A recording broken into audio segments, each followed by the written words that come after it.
नमस्कार और मेरे इस YouTube चैनल में आपका स्वागत है। आज के वीडियो में मैं हनुमान वीर सिद्धि के मैं विधि बताऊंगा आपको।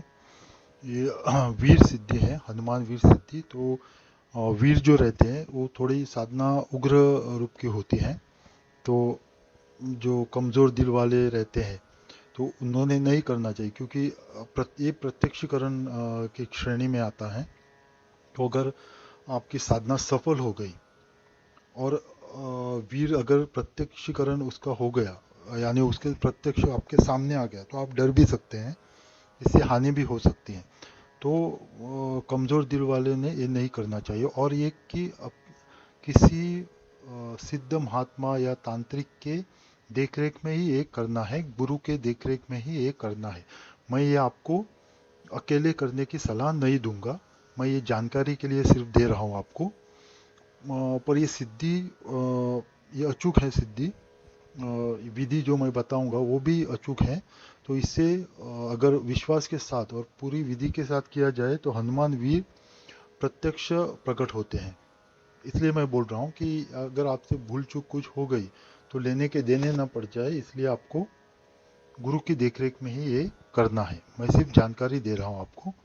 तो ये बहुत ही प्रभावशाली ये है, साधना है। इस अगर आपने ये सफलतापूर्वक वीर सिद्ध किया तो आप जो भी उससे मांगोगे, जब भी मांगोगे, आपको वो तुरंत मिल जाएगा। तो तो अगर आपको ये वीडियो मेरा अच्छा लगे तो इसको सब्सक्राइब कीजिएगा और इसको ज़्यादा से ज़्यादा शेयर तो कीजिएगा, ताकि दूसरों को भी इसका उपयोग हो जाए। और जाते वक्त या बीच में ही आप कमेंट बॉक्स में अपने इष्ट देवता का या किसी भी देवता का नाम या मंत्र लिख के जाइए। इससे जो भी पढ़ता है उसको भी पुण्य मिलता है और आपको भी पुण्य फल मिलता जाता है। ये भी एक बहुत ही अच्छा ऐसा एक उपाय है। तो मैं ये सिद्धि कैसे प्राप्त करनी है ये मैं आपको अभी विधि बताता हूँ। मैं इसके लिए एक शाबर मंत्र है और कुछ क्रियाएं करनी है आपको, यानी कुछ कार्य करना है, विधि है इसकी। तो मैं वो भी आपको बताऊंगा। पहले मैं मंत्र बताता हूँ आपको। मंत्र आपके स्क्रीन पे आ गया होगा। ये मराठी भाषा में ये शाबर मंत्र है। शाबर मंत्र तो नवनाथ जी ने, नवनाथों ने बहुत किए हैं। मुस्लिम भी शाबर मंत्र हैं, क्योंकि उनके जो जो शिष्य, सिद्ध शिष्य होते गए, उन्होंने एक एक ऐसा निकालते गए। जो जो लोग संप्रदाय उनको मिले उनकी भाषा में उनके जैसा वो निकालते गए। ये भी प्रभावी एक शाबर मंत्र है। तो मंत्र आपके स्क्रीन पे आ गया होगा। मंत्र इस प्रकार है: गणा गणा कमरी गणा, पायामध्ये सोन्या सुवर्णाचा वहाणा, वहाण गेली अग्नी निघाली, ओट्यावर होता कोल्हासर दैत्य, जागती ज्योत जागत रहो, खेत देव दैत्य चले रे हनुमान, वीर सिद्धांशी गुरु छू। अभी मैं धीरे से बताता हूँ आपको फिर से।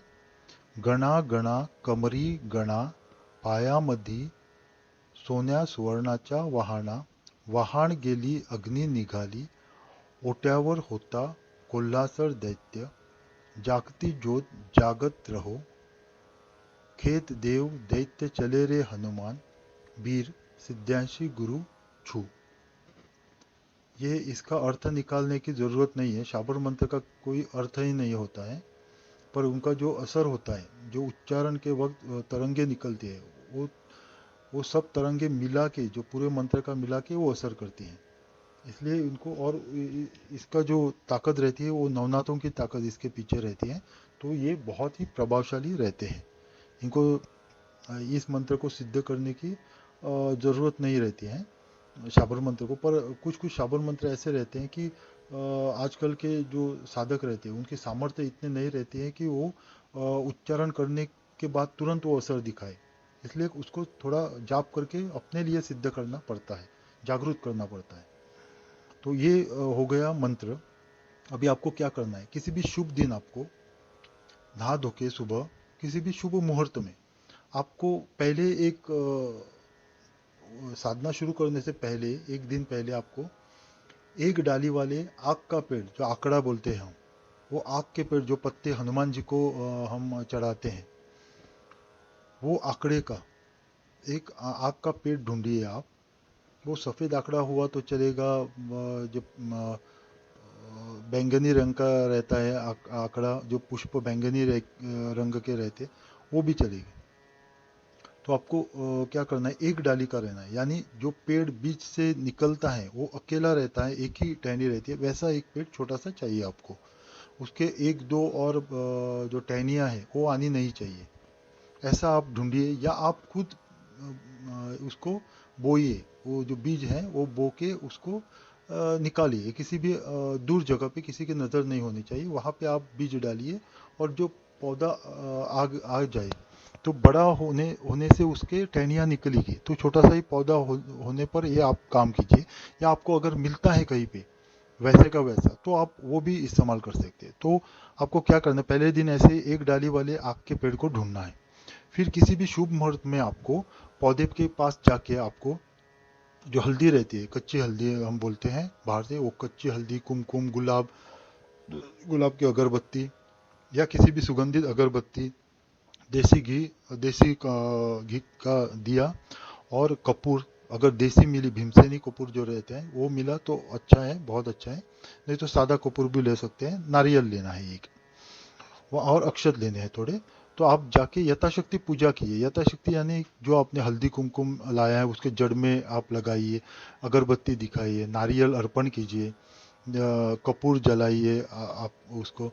और बाकी सामग्री जो लाई है वो अर्पण कीजिए, उसको देसी घी का दिया जलाइए। अगर भोग देना चाहते हो तो कुछ भी मिठाई आप, सफ़ेद रंग की मिठाई या शक्कर या मिश्री आप भोग में लगा सकते हैं। फिर फिर आपको क्या करना है, हाथ में जल लेना है। थोड़ा हाथ में जल लेके आपको इस मंत्र को पढ़ना है। 31 बार पढ़ना है आपको।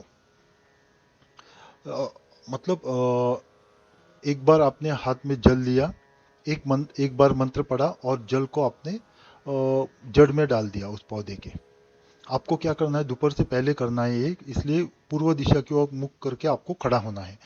एक बार जल डाल दिया, फिर से जल हाथ में लिया और एक बार मंत्र पढ़ दिया, फिर से मंत्र पढ़ने के बाद जल डाल दिया जड़ में। ऐसा आपको 31 बार करना है, 31 बार, 31 बार आपको करना है। उसके बाद 31 बार खत्म हो जाने के बाद एक दिन की आपकी साधना, एक दिन की आपको ये क्रिया खत्म हो गई।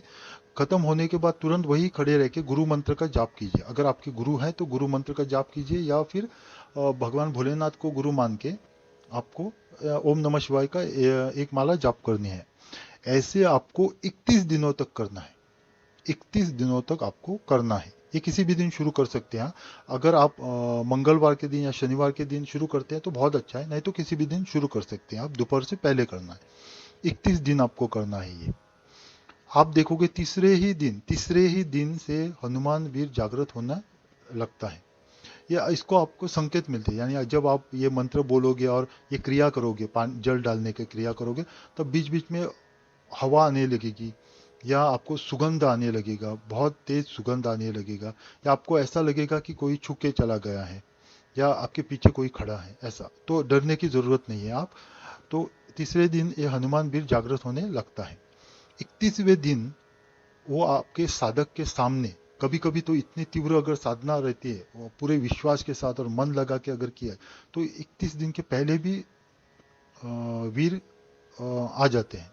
तो ज़्यादातर 31 दिन के आते हैं। तो 31वें दिन आपको क्या 31वें दिन वो साधक के सामने आकर खड़ा हो जाएगा। आपकी क्रिया खत्म हो जाए, अगर क्रिया खत्म हो जाने से पहले अगर आ गया तो आपको क्रिया खत्म करनी है, वो पूरे दिन की क्रिया खत्म करनी है। और गुरु मंत्र हो जाने के बाद आपको जब वीर सामने है, तो आपको इसी मंत्र का और एक बार उच्चारण करना है, तो वह बोलने लगेगा। जब वो बोलने लगेगा तो उससे आशीर्वाद मांगिए, या जो कुछ आपको चाहिए वो मांगिए। तो ज़्यादातर गुरु क्या बोलते हैं साधक को, कि ऐसा वर मांगो, कि वचन मांगो, कि जब भी मैं बुलाऊंगा आपको आके मेरा काम करना पड़ेगा। ऐसा आप उससे वचन ले। तो वचन मांगने के बाद वो तुरंत अदृश्य हो जाएगा।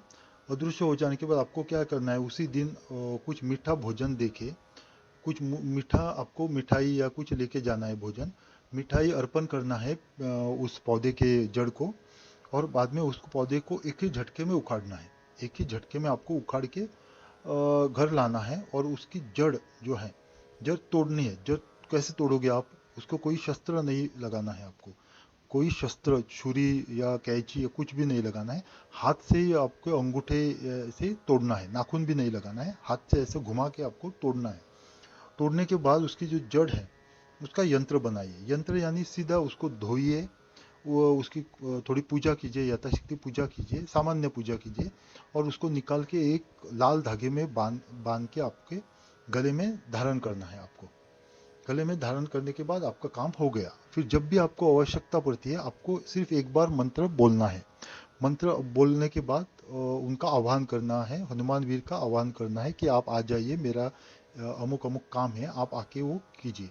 तो वो हनुमान वीर आ जाएंगे और आपका काम तुरंत कर देंगे। ये बहुत ही प्रभावी साधना है, पर मैंने जैसे पहले बताया, गुरु की देखरेख में ही कीजिए, क्योंकि ये उग्र साधना रहती है। मैं ज़्यादातर ये नहीं देता हूँ प्रत्यक्षीकरण का, कोई भी मैं ये साधना नहीं देता हूँ। ये पहली साधना है प्रत्यक्षीकरण की, क्योंकि ये उग्र रहते हैं, कमजोर दिल वाले, इस पे कुछ विपरीत असर भी हो जाता है उनके दिमाग पे, इसलिए मैं ये नहीं देता था। पर ये मैंने सिर्फ आपकी जानकारी के लिए दिया है। गुरु की देखरेख में आप किया तो बहुत अच्छा होगा, और ये प्रभावी साधना है, बहुत अच्छी साधना है। तो आप इसको जरूर कीजिए और इसका लाभ उठाइए। अभी वीडियो यही खत्म करता हूँ मैं। आपको अगर अच्छा लगा तो आप सब्सक्राइब कीजिए मेरा चैनल। आपका कल्याण हो। ओम नमः शिवाय।